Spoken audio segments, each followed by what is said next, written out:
Elles sont très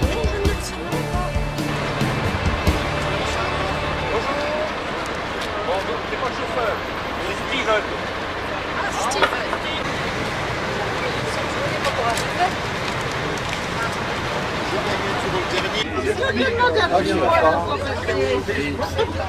Ah ben moi je m'en doute, je suis pas là,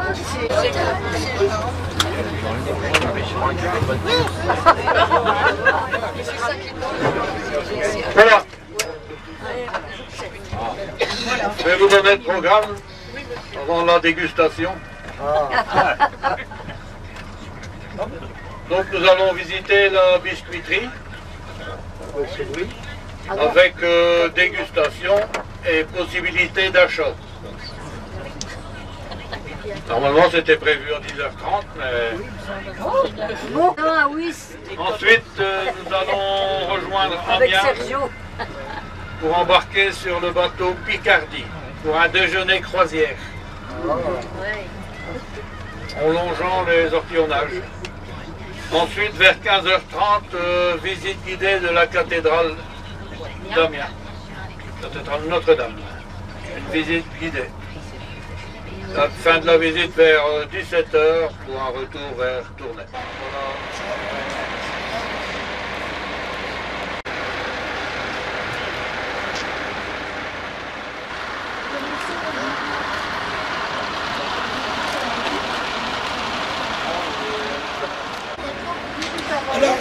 là.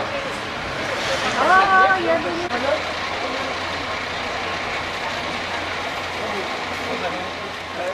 On va rester ici comme des œufs avec des biscuits.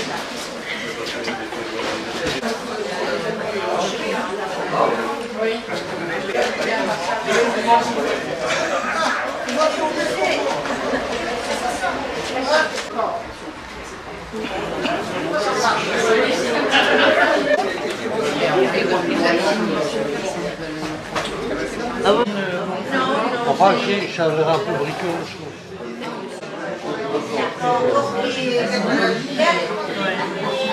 Une belle série, c'est. Je vois les athlètes du Canada. Et avec les et la toute seule aussi. Le commandeur, il chante pas dans le blanc.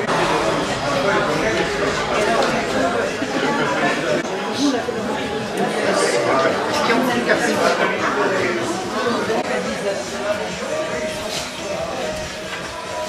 Soleil, c'est mieux. Ah ouais,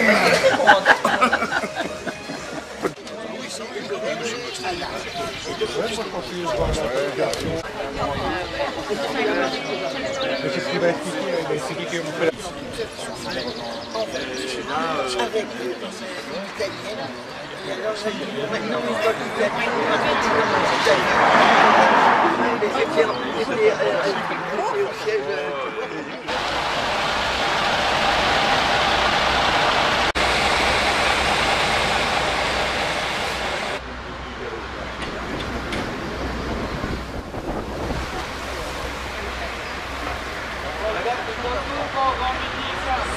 Meilleur que ce matin. Oui, quand même. Ah oui, c'est meilleur maintenant.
bien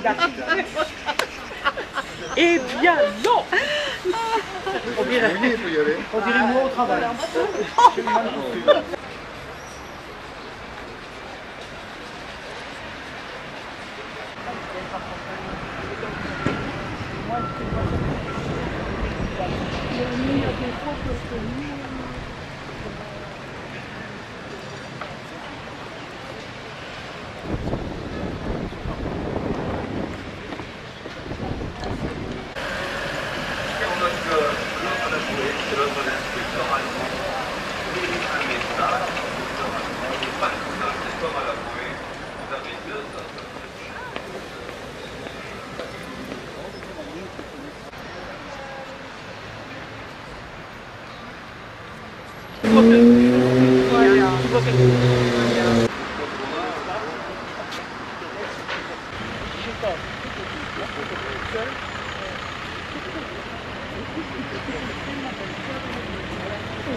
Tant qu'on n'est pas encore...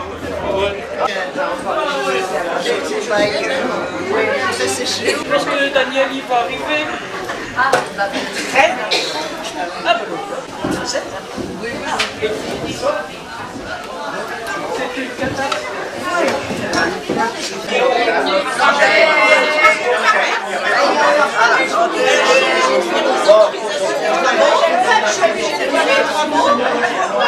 Qui c'est qui touche 8 000 euros par an?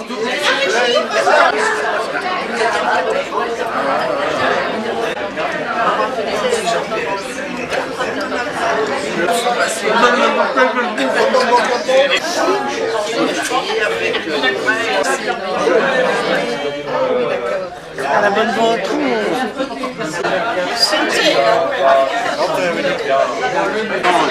J'ai pas fait les cheveux autant.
Pays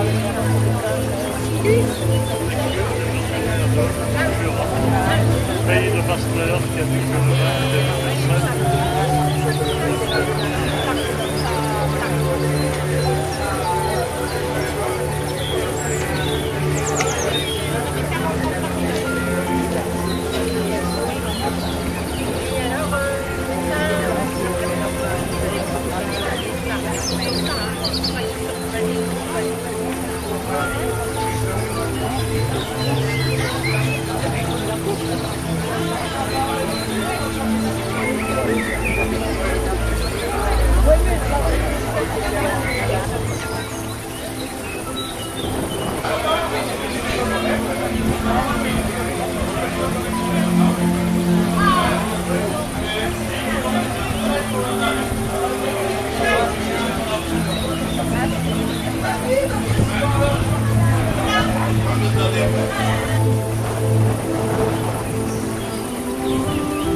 Le meurtre là. Non, c'est pas tant. 1 euro. Ouais, 300. 300 bon.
La malfaine. Ça s'appelle la malfaine.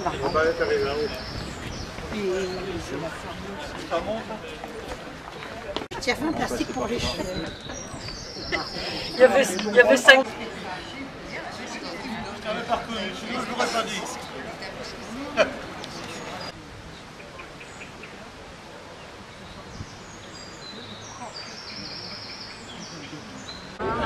Regarde, il y a le sigle.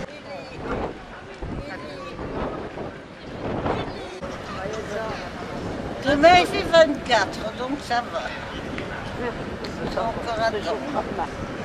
Toujours le même vin. André, il va monter, il va les simuler. Mais toujours le même Ja, even goed komen. Van de kathedraal of de kerk. Dan ga je niet hier in best alles.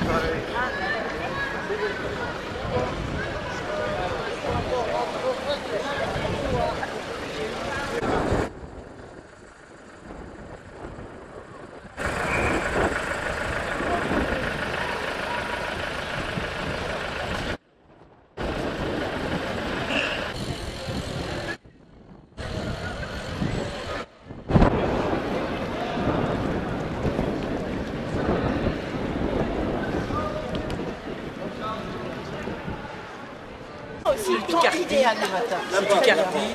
Ah bah, très bien. Donc après, on arrive. Bon bah parfait. Approchez-vous bien. Bon, tout le monde est là ce coup-ci, encore une fois devant cette cathédrale. Donc je m'appelle Pascal, voilà. Et que tout le monde a vu comme ça, la preuve à l'appui, je vais le cacher, parce que ça s'envole ou ça peut se perdre. Et donc on est partis ensemble pour 1h30 comme ça de découverte de la cathédrale. Et vous allez voir parfois même, peut-être ça suffit pas, mais bon, on verra par la suite. Et donc je vois que vous êtes installés comme ça, ce résultat, ce parvis de cathédrale tel que vous le voyez ici aujourd'hui, c'est le résultat de la reconstruction d'après 45. Ça veut dire qu'Amiens a été détruite pratiquement à 70%, tout le centre-ville d'Amiens, 70. Ah, mais il y a des villes où parfois c'est pire, où le Havre 100%. Mais vous voyez, ou alors par exemple même Beauvais c'est 90%, c'est à côté. Mais donc Caen, enfin voilà des villes. Mais là il n'y avait aucune justification, il n'y a pas d'usine, d'armement. Donc Amiens a été détruite, pratiquement tout le centre-ville historique, enfin, surtout aussi des bâtiments 17, 18e ont été détruits. Et donc on a reconstruit, l'architecte de la reconstruction, comme vous le voyez, a fait en sorte que tous les chemins mènent toujours vers la cathédrale, mènent à la cathédrale, qui, alors, ça dépend de son point de vue, chance ou miracle, la cathédrale est toujours là. Parfois on dit que la main de Dieu s'est mise au-dessus de la cathédrale. C'est vraiment simplement que c'était des bombes incendiaires et aussi ce qui fait qu'elles ne sont pas allées assez haut, les maisons n'étaient pas à proximité, mais si la charpente ou si la cathédrale, on l'a vu, avait été touchée, là ça aurait été fini. Bien qu'elle était quand même touchée par quelques bombes. Donc voilà. Tout le monde m'entend bien? Oui, oui. Alors vous allez me dire, mais oui, mais il y a quand même deux maisons. Oui. Voilà, vous l'avez remarqué, la maison qui fait l'angle, on l'appelle la maison du pilier. Alors c'est aussi la maison du pèlerin. Et en fait, parce que nous avons ici une relique très précieuse, c'est le haut de la tête de Jean-Baptiste, le cousin du Christ. Vous allez découvrir son histoire. Elle est ici à Amiens depuis 1204. Donc pas depuis le début, mais depuis 1204. Et dites-vous simplement que cette maison, tout comme celle qui fait l'angle, alors il y a même des petites gargouilles, on a des petits médaillons comme sur la cathédrale. Alors c'est un peu des fenêtres, un peu comme il y en a dans les pays, en Belgique, il y en a des petites fenêtres comme ça, des centres-villes. Vous voyez, pas très, on a vraiment l'impression d'une petite maison flamande. Eh bien, ces deux maisons, elles ont été construites en même temps qu'une série d'autres, que toute la rangée, en 1904. Donc ce sont des maisons 20e, mais pas du tout des maisons de l'époque du 17-18e. Et en fait, pour éviter, alors évidemment les maisons au centre ont été détruites, et pour éviter ce qu'ils appellent les dents creuses, on a construit une série de maisons comme ça pour relier les deux façades qui existaient encore. Et puis en fait, c'est en utilisant la pierre calcaire, la même pierre que pour la cathédrale, et en ne les faisant pas très haut pour mettre vraiment la cathédrale en valeur.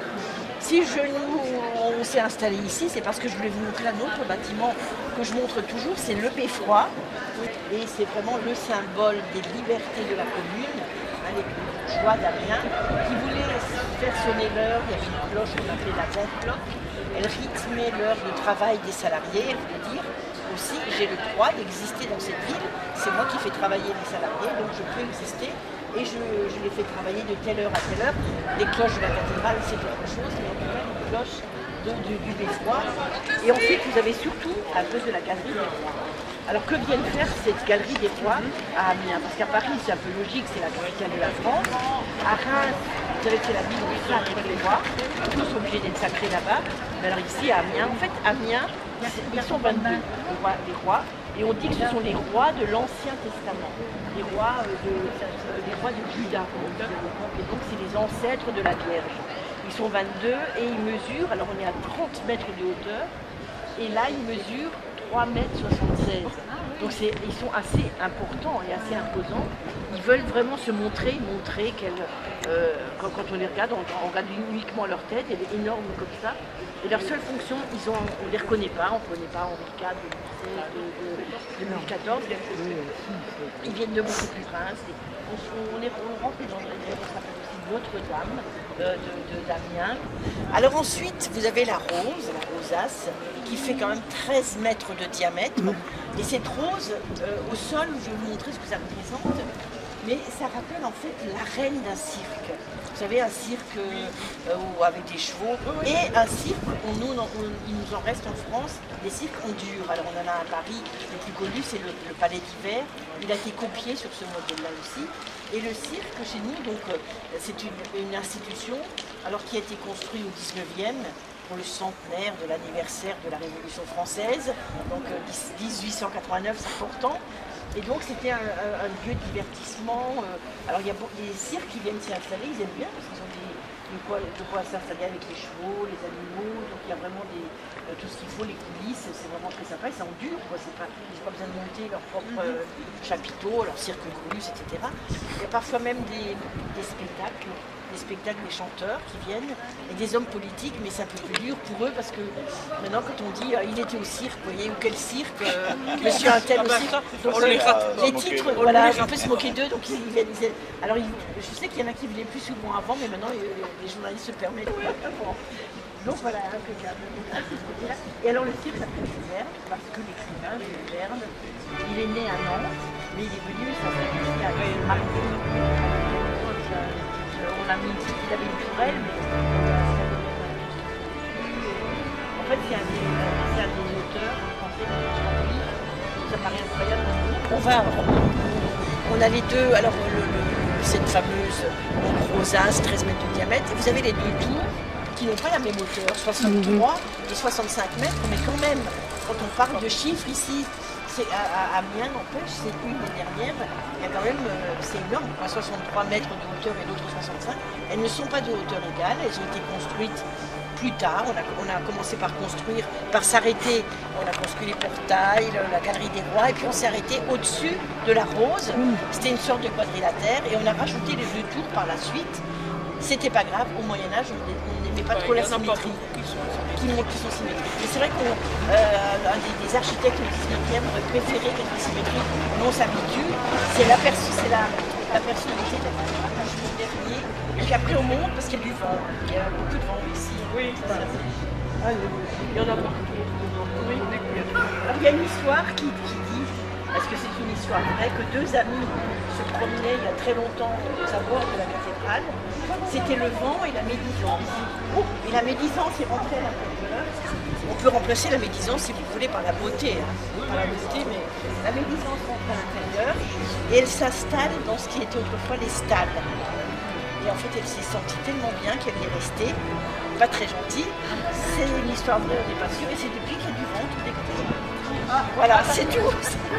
Alors là, il ne faut pas tout voir ce qu'on raconte. Bon ben voilà, je suis appelée en fait la résurrection des morts. Alors vous, les pêches, vous avez les anges qui sont la plus nus, ce qui est un peu honteux, d'accord. Ils sortent, il y a même une femme qui s'ébouriffe les cheveux et qui sort d'une urne. Ça veut dire qu'on pouvait déjà aussi être incinéré. Donc même au XIIe siècle. Et puis ensuite, au deuxième registre, c'est la séparation terrible entre ceux qui ont fait le bien et ceux qui ont fait le mal.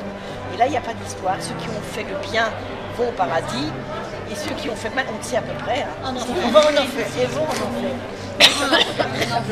Alors ce qui est très bizarre, c'est que, regardez bien de l'autre côté, tout part en fait du Christ juge. Vous voyez le Christ qui est juste au-dessus. Alors on ne le voit pas très bien comme ça, mais il y a l'inverse de vous, c'est-à-dire que ceux qui ont fait le bien vont à votre gauche au paradis, et tout habillé. Et le premier qui les accueille et qui les invite, c'est Saint François, les anges qui portent les instruments de la Passion, au-dessus du tableau. Là vous avez les anges qui portent la croix et l'autre la lance. Donc, alors on est entouré dans cette chance ici, on va ici entouré absolument par tous les apôtres. On peut faire un petit exercice parce que on a commencé la par la façade et c'est une façade pour éviter qu'elle tombe en avant. C'est une façade comme on dit contre-butant pour empêcher le bâtiment. Si je prends madame au hasard qui est devant moi, malheureusement, si je vous pousse en avant, vous allez évidemment tomber. Mais si vous mettez un contrefort de 5 mètres, alors là je peux toujours y aller. Donc ce contrefort, c'est le portail, c'est la porte. Et en plus, ça permet de raconter des histoires et de décrire ce qui peut se passer. Alors petit exercice, à droite, vous avez Saint Paul. Chaque fois, ils tiennent des instruments, des accessoires avec lesquels ils ont été tués pour la plupart. Vous avez Saint Paul, Saint Jacques le mineur, donc c'est lui qui a été tué avec un pour un ciné aussi, un bateau. Le troisième, c'est Saint Thomas, qui regarde droit avec sa tour, c'est le patron des architectes. Après, vous avez Matthieu, qui tient aussi le marteau avec lequel il a été sorti. Et puis ensuite, vous avez Philippe. Et vous voyez, Philippe, il est un peu plus grand. Sa tête, elle va mettre déjà parce qu'à l'ombre. Il est un peu plus grand que les autres. Et regardez bien son air, sa tête. Il a l'air un peu, on va dire, rêveur, comme ça, un peu. Il est ailleurs, quoi. Il rêve un peu. On voit pas mais il rêve un petit peu. On sait qu'il était très distrait. Et qu'est-ce qu'on fait quand il est distrait? Enfin, longtemps. On faisait un nœud à son il a fait un nœud, il a deviné quelque chose, il a fait un nœud à son surtout. Ça, c'est des petites choses, comme ça, des petits détails du Moyen-Âge, voilà, qui sont ici, qui sont assez drôles. Et après, à côté, vous avez Saint Judas, c'est pas, voilà, Thaddeus, Judas Thaddeus. Ensuite, vous avez Ézéchiel, qui est vraiment, c'est pas du tout le miracle, c'est Saint Jacques de Compostelle, il y a un petit sac avec une pochette en coquille Saint-Jacques, il est mené aussi sur les chemins de Saint-Jacques de Compostelle, voilà, et tous les chemins de Saint-Jacques de Compostelle, finalement. Et on est aussi classé, quand même, la cathédrale, elle est classée patrimoine mondial de l'UNESCO. Donc c'est pas mal. Qu'est-ce que vous voyez sur ce manteau? Vous voyez qu'il y a des traces de couleur. En fait, à partir de 1992, la cathédrale, en France, les cathédrales, les grandes cathédrales, les cathédrales appartiennent à l'État, donc à nous, et c'est avec vos impôts qu'on paye pour la restauration des cathédrales. Mais oui, à l'Europe, mais non, mais vous imaginez qu'une ville, c'est impossible. C'est des millions de francs à chaque fois de restauration. Restauration, 25 millions en ce moment pour Beauvais, etc. Donc là, ils ont restauré cette façade en 1900, à partir de 1992 à 1995, toujours avec des fonds européens, etc., et français. Et en restaurant cette façade, ils ont utilisé le laser pour la première fois. Donc c'est beaucoup plus fin, mais il faut voir que c'est un travail très fin et c'est très bon. Et donc, on commence à peindre cette à partir de l'an 2000, on a dit, pour la commémoration de l'an 2000, qu'est-ce qu'on peut faire une fois que les travaux étaient terminés. Et on a décidé pour la première fois d'installer des petites machines ici. Alors il y a une dame qui a déjà vu. On installe, on prévoit, on s'installe et voilà ce que ça donne. Donc vous avez cette image-là. Vous connaissez peut-être la cathédrale comme ça en couleur. Ça c'est la première image qu'on avait montrée, comme ça en disant voilà. Et maintenant, donc ça s'est fait pour la première fois sur 2 cathédrales en 2000. Devant le succès que ça a eu, la plupart des cathédrales le font en France. Et ça donne des frissons quand on se dit cette cathédrale avec ses... On voit la musique terrible et puis ça part, on ne sait plus que nulle part et on pense à Notre-Dame, etc. Enfin, voilà, il y a tout ça qui vient, mais les couleurs, c'est quand même quelque chose de très important. Donc là, on le raconte et on le montre au-dessus. J'ai raconté ça, donc il a croqué et Dieu leur dit attention, vous ne touchez pas à l'arbre du savoir, juste avec une petite image comme ça. Bon, l'arbre du savoir et avec la pomme, etc., ils vont la croquer et ils sont chassés du paradis, vous voyez, tous les deux, et ils sont surtout conscients de leur nudité. Ils se cachent.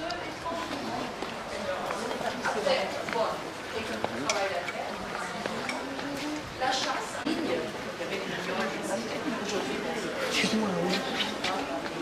Et peut-être, vous avez remarqué, une cathédrale, une église, c'est comme une croix, vue d'en haut, c'est le Christ en croix, avec le cœur, ça s'appelle comme ça, le transept et la nef. Et ici, ce qu'on remarque, c'est les fameux piliers qui sont particulièrement importants, ces fameux contreforts, qui empêchent la cathédrale de tomber en avant. Et puis, ce qu'on remarque aussi, c'est que le chœur, il est le double énorme, parce que d'habitude, le chœur, ça fait que cette petite partie. Et donc, n'oubliez pas que c'est une des dernières grandes cathédrales qui a été construite. Et donc, je vais vous raconter son histoire, on va aller s'asseoir.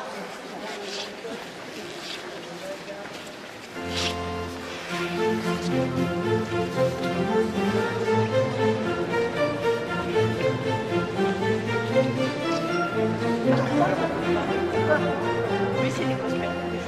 Ah, c'est sur la charte de l'ancienne cathédrale. Et on ne sait pas grand-chose de cette cathédrale, en dehors du fait que c'était... Mais l'arbre vent, il ne va pas très haut. Il ne va pas très haut. Là, regardez, ça commence, c'est la basilique Saint-Denis. Et en fait,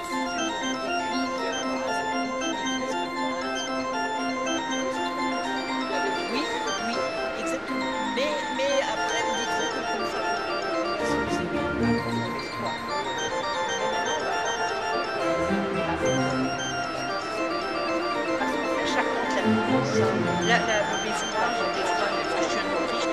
un artiste qui s'appelle Raphaël, qui va nous parler de la Renaissance, et lui, on va voir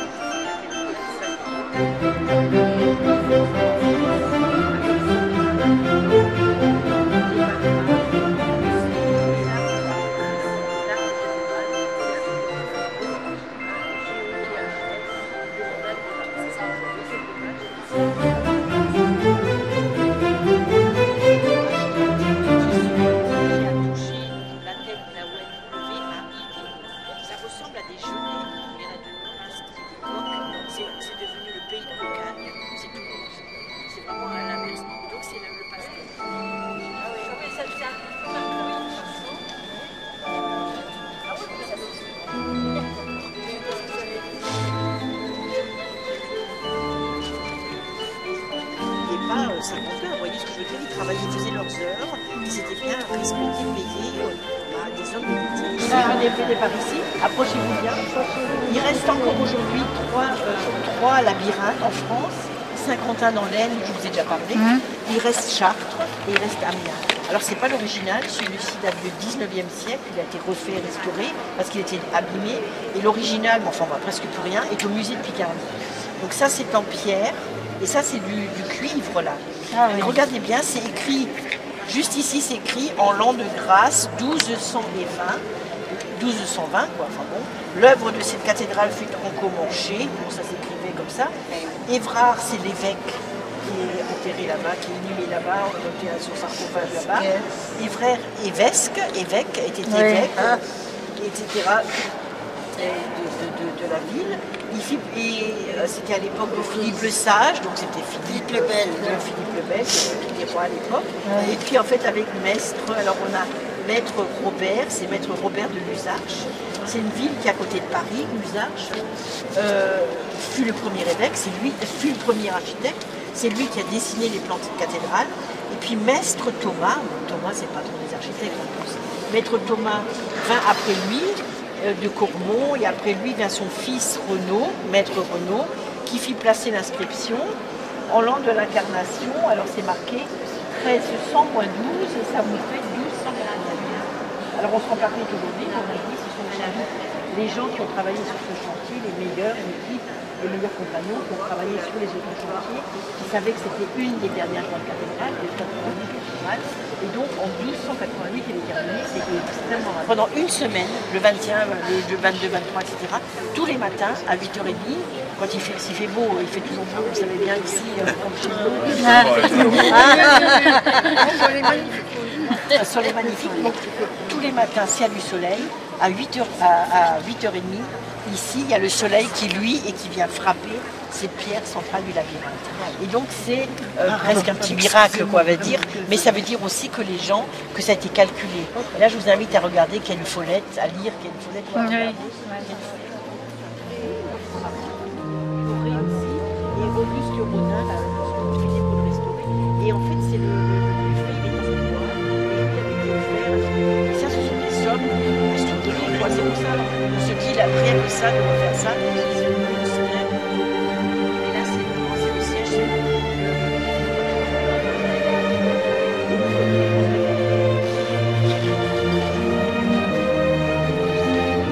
Alors, regardez bien, là, c'est, en fait, non, ben, chacun fait ce qu'il veut, quoi. Ça a été fait au XVIe siècle, en 1531. Et donc c'est l'histoire de Jean-Baptiste. Alors ça, on est en Palestine, mais celle que vous connaissez un peu ici aujourd'hui.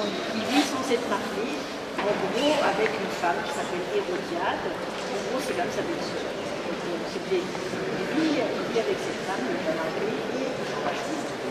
Oh, même maintenant. Attends, c'est cette voile. Mais regardez même le monsieur qui est devant, et qui va mettre une entaille dans la tête. Il va faire une entaille dans la tête de la tête. Et alors, Hérode est toujours amoureux, il regarde avec amoureux, comme ça. Le monsieur est petit, aussi. Elle, après,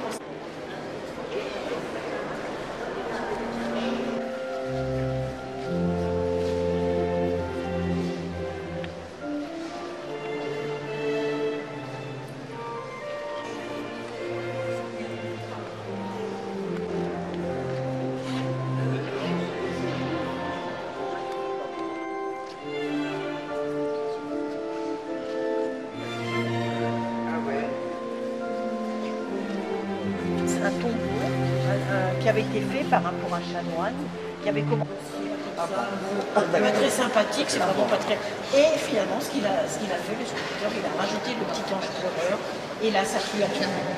Et en fait, ce petit ange pleureur qui pleure sur le temple, et donc ça veut dire que il y avait ici des soldats du Commonwealth, beaucoup d'anglais, énormément d'anglais, les Français, les Belges, enfin voilà, de toute l'Europe, malheureusement les Allemands aussi, là, pour ce coup, mais surtout il y avait des soldats après des États-Unis qui sont venus ici se battre un petit peu plus haut dans les Hauts-de-France, mais ici on avait vraiment beaucoup d'anglais, d'Australiens et de Néo-Zélandais. Et tous les ans, à partir du mois d'avril, c'est là que s'est créé vraiment l'Anzac Day, leur pays, quoi, qui sont nés ici. En fait, ils utilisent le coquelicot comme symbole parce que c'est la seule fleur, la seule plante qui pousse sur les champs de bataille. C'était assez. Voilà, les Canadiens. Ici aussi, il y a eu des Canadiens, exactement. Et puis ensuite, mais c'est surtout vraiment les Anglais, chez nous et les Australiens qui ont sauvé Amiens, on va dire comme ça. Et ça marquait les 100 derniers jours avant la fin de la guerre, c'était en août. Et la fin de la guerre, ce sera le 11 novembre. Là, ce sont les Anglais qui sont montés en haut de la cathédrale et qui ont remis les cordes après les cloches, qui ont remis les cloches pour marquer le début de la fin de la guerre. Après que les cloches sont sonnées, les églises ont entendu. Et le 18 novembre 1918, il y a eu ici un Tédéum avec tous les soldats ou les survivants. Ça devait être assez émouvant dans ces cathédrales. Et ils sont venus déposer dans cette chapelle qu'on appelle la chapelle des Alliés et qui a été restaurée, tous les drapeaux. Regardez, voilà tous les drapeaux de ces soldats qui ont combattu. Et en fait, les Anglais surtout avaient pris le petit pleureur comme symbole aussi de la guerre. Ils pleurent sur la guerre, ils pleurent sur le temps aussi, le temps de tous ces jeunes soldats qui sont morts. Et quand Georges V est rentré ici à la cathédrale, on lui avait ouvert pour lui, il ne voyait pas grand-chose. Il a tout de suite demandé où est l'ange pleureur. Il était caché derrière des sacs de sable, c'était une copie, on avait fait une copie de ce petit ange pleureur. Et en fait, il avait demandé à la voir. Et quand Kate et